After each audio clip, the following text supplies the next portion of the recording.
안녕하세요, 홍반장입니다. 자, 오래 기다리셨죠? 오늘은요, 부활무도 할 수 있다. 네, 그래서 부동산 투자와 관련해서 지금 궁금한 사항들이 굉장히 많으실 텐데 여기에 대해서 재미있고 알기 쉽게 쏙쏙 답을 알려주실 수 있는 분을 모셨습니다. 우리 부동산 업계에 가장 재밌으신, 이렇게 표현하기 너무 밋밋하긴 한데요. 우리 금융연수원의 이재국 교수님 모시도록 하겠습니다. 반갑습니다. 네, 안녕하세요. 네. 반갑습니다. 이재국입니다. 반갑습니다. 네. 첫 인사드립니다. 네, 우리 이재욱 교수님하고는요 쭉 이어서 이제 제국희 부동산, 자 가요 말아요. 무슨 얘기예요? 가요 부동산이 과연 갈까요? 아니면 말까요? 이 시장에 대한 이야기가 될 수도 있고요. 네, 뭐 살까요? 뭐 예컨대 팔까요? 맞아요. 팔까요? 살까요? 이렇게 할 수도 있겠죠. 맞아요. 예, 네. 진짜 질문 많이 듣지 않으세요? 제일 많이 듣는 게 그거죠. 뭐 네네네. 이제 매수하려고 하는 사람들은 매수해도 되는지 또 맞아요. 언제 매수해야 되는지 맞아요. 매도하실 분들은 또 언제 매도해야 될지 또 어느 가격이 적당한 가격으로 매도해야 되는지 이런 것들이 제일 궁금한 사항들이죠. 네, 맞습니다. 맞습니다. 그래서 그거를 압축해서 가요 말아요. 이렇게 질문을 한번 아주 드려보려고 좋네요. 해요. 가요 말아요. 네, 좋아요. 네. 네. 아.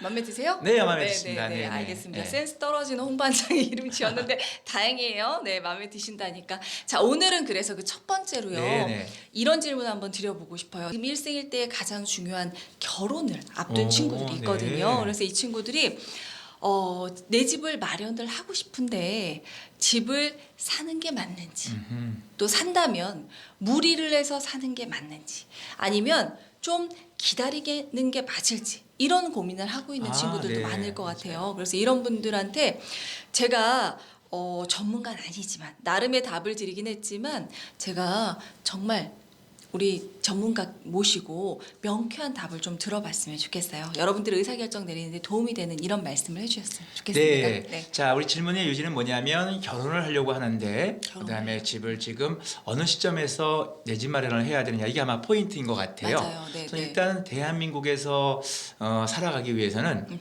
특히 부동산과 연관된 재테크를 위해서는 결혼이 가장 먼저 선행돼야 될 투자의 조건이 아닌가 생각이 들어요. 결혼 안 하면 부자가 안 되는 네, 거예요? 결혼하지 않으면 대한민국에서는 부자가 되기가 조금 어려운 구조로 되어 있다 이렇게 보시면 돼요. 그래서 결혼은 곧 부동산 재테크의 출발이다 이렇게 한번 생각해 보시면 네. 어떨까 생각이 들어요. 네. 그 이유는 일단은 청약 제도 자체가 신혼부부 특별공급이라고 하는 것이 잘 마련되어 있고 네. 그 다음에 또 두 번째는 아무래도 집을 사게 되면 절약을 하게 되고 저축을 하게 되고 또 그리고 어떤 계획적인 어떤 그 규모의 경제를 이끌어 나갈 수 있기 때문에 그런 의미에서 아무튼 혼자 사는 것보다 조금 이렇게 부부로 인연을 맺어서 결혼 생활을 하는 것이 훨씬 더 재테크가 더 빨리 진행될 수가 있어요.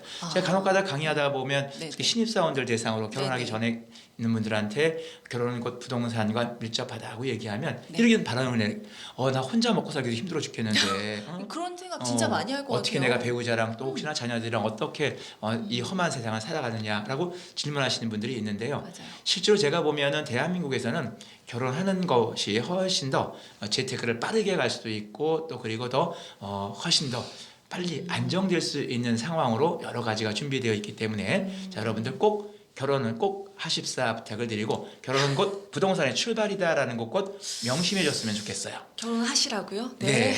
자, 그리고 이제 보통 이제 신혼부부들이 대부분 일반적인 신혼부부들의 그 내 집 마련의 패턴을 보게 되면 네. 좀 돈이 부족하신 분들은 결혼과 함께 뭐 월세라든지 예컨대 그다음에 뭐 약간의 보증금을 한 반전세라든지 네네. 혹은 또 예컨대 뭐 전세로 시작한다든지 또 그다음에 이제 돈을 좀 확실히 모아서 시드머니가 모아진 상태에서 내 집 마련을 이렇게 하시는 분들이 제일 많은데 네네네. 저는 조금 반대로 이렇게 모아서 사는 방법도 맞지만 네. 과감하게 신혼 때 내 집을 좀 과감하게 장만하는 좀 과감한 전략을 갖는 것이 어떨까 말씀을 좀 드릴 수 있을 것 같아요. 과감하게 전략을 세우곤 싶지만 가진 게 아직은 준비되어 있는 게 그렇죠. 너무 아무래도 작을 좀 시드머니가 거잖아요. 좀 작으니까 그래도 네. 작으면 작은 대로 출발을 전 내 집 마련부터 하는 것이 어떨까 생각이 들어요. 결혼하면서 그렇죠. 바로? 그리고 내 집 마련이라는 것은 근데 반드시 거주와 투자와 거주를 구분하는 마인드를 가져야 돼요. 예컨대 우리가 네네. 신혼과 동시에 내 집에서 아름다운 집에서 행복한 집에서 살 수 있지만 잠깐 좀 요 소유에 대한 것과 거주에 대한 것에 동시 만족을 조금은 시간을 좀 늦추는 것. 다시 얘기하면 일단은 입지가 좋은 지역, 미래 가치가 있는 곳, 투자 가치가 있는 곳에 전세를 안고 매입을 해놓고 그 전세보다 좀 저렴한 전세나 혹은 또 월세로 이렇게 거주 지역 패턴을 좀 옮겨서 생활하는 것이죠. 즉 신혼생활은 제가 팁을 드린다면 네네. 신혼은 반지하에서 출발해라가 제 컨셉이 되겠어요. 신혼은 반지하에서 네. 근데 이럴 수 반지하에서 시작은 하지만 가진 게 있다면 마음은 부자일 수 그렇죠, 있겠네요. 예, 그렇죠. 미리 네네. 아주 네네. 아주 컨셉 좋았어요. 네. 네, 그렇죠. 그러니까 지금 잘했어요. 당장 내가 예컨대 네. 화려한 집, 또 깨끗한 집, 또 이렇게 그 안정된 집에 들어가지는 못하지만 네네. 그래도 이렇게 꿈을 가질 수 있게끔 이렇게 사놓은 집이 있으니까 그렇게 좀 희망을 갖고 반지하에서 견딘다면 극복해낼 수 있지 않을까 생각이 들고요. 지금 보니까 몇 분은 지금 얼굴 표정이 반지하는 상당히 힘든 얼굴 표정을 저한테 보내고 계신데 이런 분들은 조금 월세라는 것, 즉 전세 개념에서 많이 출발하는데 네. 월세 개념으로 한번 좀 의식을 변화시키는 것도 좋겠고요.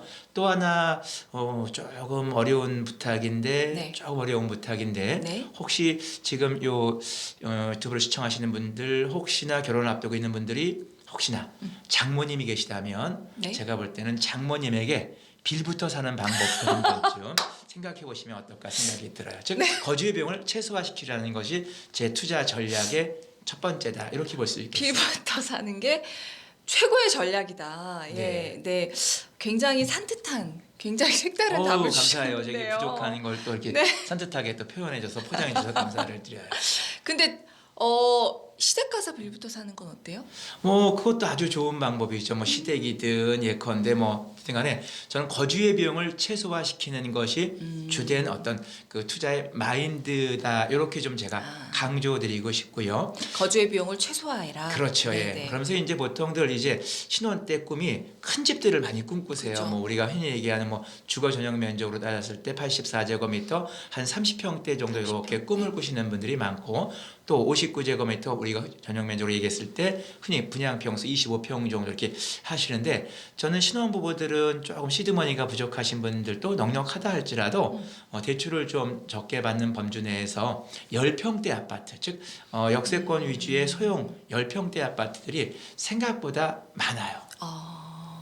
10평대, 10평대. 네, 그렇죠. 우리가 주거 전용 면적 한 39제곱미터에 해당되는 것으로서 보통 우리가 한 15평 혹은 또 한 19평 이 정도 범주까지 아파트 단지에 속속 숨어 있는 그 평형들이 생각보다 많이 있는데 많이들 보면은 출발부터 25평, 출발부터 34평으로 이렇게 잡다 보니까 당연히 신혼 때 시드머니가 부족하고 그러니까 전세로 그냥 시작했다가 나중에 돈을 모아갖고 내가 자 집을 사야지 하다 보면 그 집값이 머물러만 있다면 또 예컨대 하락만 되어 있다면 문제는 없습니다만 만약에 사려고 했을 때 올라 있다면 또 그 갭이 벌어지면서 또 모아야 되고 또 막 모아갖고 또 집을 사려고 하면 또 올라 있고 그래서 또 막 열심히 또 돈을 모아서 또 살려고 하면 또 갖고 잠시 이런 분들을 위해서 1분간 묵념하는 시간을 갖겠습니다.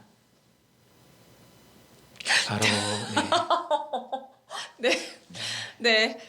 굉장히 속상한 얘기를 하셨는데 재밌게 해주셔서 덜 아팠어요. 그런데 대표님 이럴 수 있어요. 네. 10평대 아파트를 가서 살라는 거는 당장의 내 거주의 만족도보다는 어쨌든 비용을 적게 들여라 라는 말씀이신 것 같은데 그렇죠. 예. 월세를 낸다는 것 자체가 굉장히 우리나라 사람들한테는 비용을 그냥 쓴다. 버리는 돈이다 이런 생각들도 또 많이 할 수 그렇죠. 있잖아요. 우리나라가 많이 네. 전세제도가 있다 보니까 전세에 익숙해 있고 네네. 익숙해 있다 보니까 아무래도 또 전세 보증금에 대한 부분과 월세를 이렇게 비교해 보게 되면 네. 월세가 아무래도 금리보다는 조금 높기 때문에 네네. 다들 부담스러워해요. 네네. 그런데 또 반대로 역발상적으로 네. 내가 투자한 것이 오른다고 본다면 네네. 사실 그 월세로 지급됐던 거주의 비용들은 한순간에 모두 상쇄될 수가 있거든요.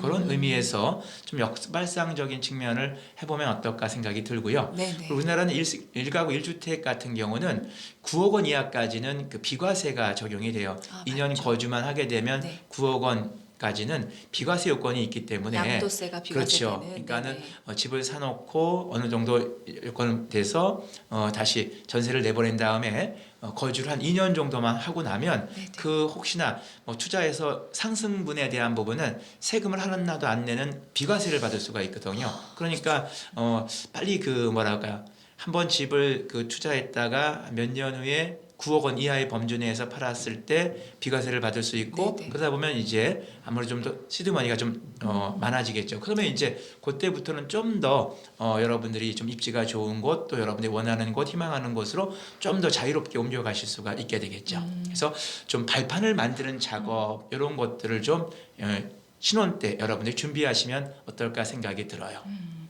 우선 그럼 신혼부부일 때도 어쨌든 내 집은 내 집이 아니라 집을 투자를 하되 이거는 투자고 나는 조금 더 기대치를 낮춰서 좀 작은 집 내가 원하는 곳과는 좀 떨어질 수는 있지만 그런 데서 비용을 적게 들이면서 생활을 해나가면서 좀 시간이 지나면 또 거기서 시드머니를 높일 수 있는 기회가 오니까 그거 갖고 또 투자를 해나가자 이런 말씀이신 거죠? 그렇죠. 잘 예. 이해한 거 맞아요? 네, 아주 네, 정확하게 네, 잘 네, 네. 이해하셨어요. 네. 근데 아마 시청자 여러분들께서 아마 이렇게 네, 또 아마 속으로 반문하실 거예요. 내가 청약 통장이 있는데, 신혼부부 특별 공급도 있는데, 맞아요. 그리고 신혼부부 특별 공급에 당첨되면 분양가가 저렴한 아파트 단지에 새 아파트에 들어갈 수 있는데라고 하시는 분들이 있을 텐데, 네, 네. 물론 신혼부부 특별 공급에 의해서 당첨이 된다면 가장 좋은 방법일 텐데. 베스트죠. 네. 요새 보게 되면 얼마 전에도 수서역 역세권 주변에 신혼부부 희망 타운을 만들어서 신혼부부 부부들에게 분양을 했는데 네. 분양 청약 경쟁률이 60대 1입니다. 사실 60대 이 경쟁률 60대 1이라는 것은 어마어마한 거예요. 우리 홍 반장님 경쟁률이 10대 1 네. 어때요? 높은 거예요? 낮은 거예요? 10대 1도 10명 중에 1등이어야 되니까 그것도 높죠. 그렇죠. 예컨대 네, 우리가 네. 예컨대 100개를 분양했는데 네. 1000명이 온 거잖아요. 그렇죠? 그죠. 그런데 사실 100개 보면은 많이 분양된 것처럼 보이지만 실제로 100등까지만 합격이 된 거고 떨어진 사람들은 900명이 900분이 맞아요. 떨어진 거잖아요. 맞아요. 그러니까 실제로 이게 10대 1 어마어마한 경쟁률이에요. 사실 2대 1도 어떻습니까? 우리가 흑과 백 우리가 맞습니다. 바둑돌 고를 때도 흑백 확률이 50%도 상당히 우리가 맞추기 어렵지 않습니까? 네. 그런 의미에서 봤을 때 물론 내가 그동안 쭉 내 집 마련을 쭉 해오고 있는 쭉 신혼부부들이라면 지금 청약 가점제가 있다든지 어느 정도 신혼부부 특별공급의 요건에 해당이 된다면 그대로 쭉 진행하시는 거지만 네, 네. 실제로 그런 것에 대한 진행이 어렵거나 또 너무 막연하시게끔 기다렸다가 당첨되게 되면 네. 좋지만 네. 혹시 당첨이 안 됐을 때는 2중 3중으로 더 큰 또 아쉬움이 맞습니다. 발생할 수 있기 네. 때문에 저는 개인적으로 어느 정도 요건이 된다면 자 신혼 때 내 집을 마련하는 전략을 세우는 것이 부동산 접근의 한 방법에 해당될 수 있다. 이렇게 말씀드릴 수 있을 것 같아요. 신혼 때도 너무 두려워하지 말고 그렇다고 신혼부부 청약을 노려는 보지만 가능성이 아주 높은 게 아니라면 그런 게 있는 것 같아요. 기다려서 난 저게 될 거야 기대하다가 안 되면 그 실망이 훨씬 더 큰 것 같아요. 기대만큼. 그래서 그것보다는 차라리 지금 할 수 있다면 할 수 있는 여건 안에 최선의 노력을 해서 좋은 걸 사고 그리고 나는 조금 더 거주 비용을 아끼면서 생활해서 점점점 시드머니를 넓혀 나가는 이런 전략을 세우자. 그래서 최적의 답은 전략은 뭐다? 아까 장모님한테 빌부터 살아라. 그거 전에요. 반드시 라고 하셨어요. 자, 네. 결혼해야 된다라고 하는 거고요. 네. 결혼해야 된다는 것이고요. 그다음에 네. 거주와 소유와 거주를 구분해야 된다는 것. 네. 그리고 장모님께 빌부터 살아라. 그러면서 자 소액에 관련된 투자, 즉 큰 평형도 좋지만 조금 소형 평수 위주로 접근하는 방법이 자 중요하다. 이렇게 말씀을 좀 신혼부부 예비 신혼부부들 등등에게 제가 부동산에 관련된 팁을 이렇게 좀 정리해봤습니다. 네, 오늘 말씀 감사드리고요. 근데 오늘 이 질문에 대한 답을 들으면서 굉장히 속으로 뭐야? 그럼 나는 이제 부자가 안 되는 거야? 이런 생각하고 계신 싱글분들도 계실 거라고 생각해요. 여기에는 어떤 해답을 주실지 다음 편에 또 자세하게 말씀드리도록 하겠습니다. 오늘 말씀 감사드리고요. 네, 감사합니다. 네네. 빌부터 살아라 잊지 않고 기억하셨으면 좋겠습니다. 감사합니다. 네, 감사합니다. 네.